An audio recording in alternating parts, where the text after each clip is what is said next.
this is the Rose book, The Artistic Studies again, page 16. And this time I'm starting in measure 5. Before we get started, I just wanted to make sure that you know to anchor your fingers across the break. Some teachers refer to this as right hand down technique. I actually don't use right hand down technique. If I just put my right hand down, it tends to not be a very good resonance finger choice. So my pitch is not real stable, or sometimes the tone itself is not real stable. It's kind of a quick, cheap method for getting your hands in position, but it might not be the best option for your clarinet. So again, if you can, get a copy of Tom Ridenour's book, Clarinet Fingerings, and look in the front of that book. This is page 6 and page 7, where it talks about throat tones and gives you some suggestions for those resonance fingerings in your throat tones.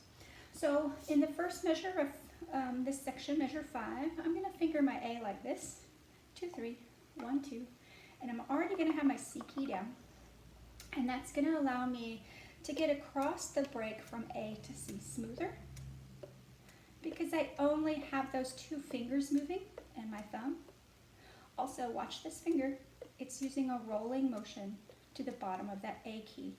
Try not to let your finger climb up the A key or point and slap. Both of those things can really get in the way of smooth technique going across the break.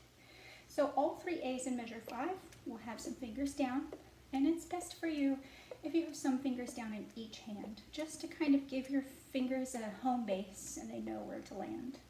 In the next measure, we go from B to D. Make sure both your pinkies move together so there's no blip. And then in the third measure, you have A, G sharp, and A.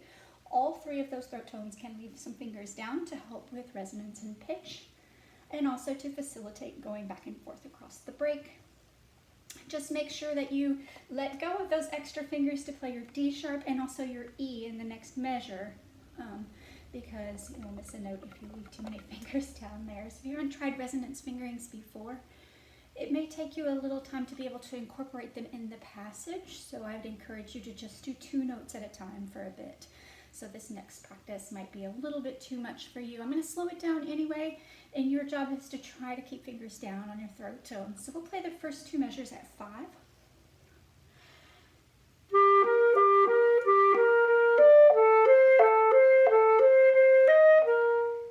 Again.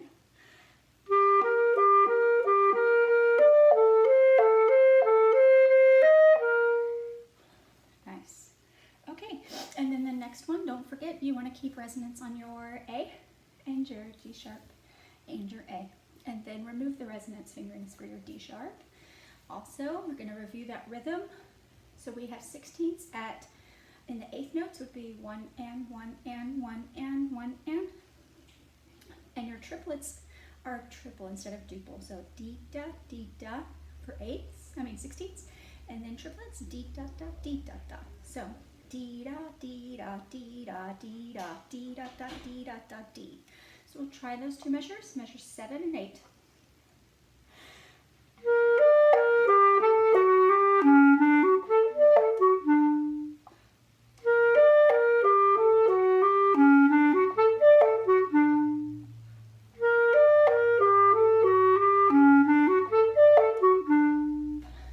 Those resonance fingerings are helping you.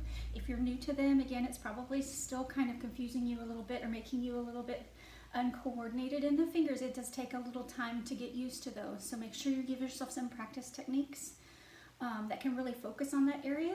I really love some of the practice techniques that are in the Daniel Bonad Compendium, which is put together by Larry Guy. If you don't have that book, it's a little bit of an investment, but it's a ton of great information. And he has exercises for the first finger and the thumb, little rolling exercises and first finger manipulation. Those are really good. Also, Howard Klug has some really good exercises in his book called The Doctor Is In. You can buy that from Woodwindiana Press. And it's a little bit of an investment as well, but there's tons of good stuff in there. So I hope that helps you.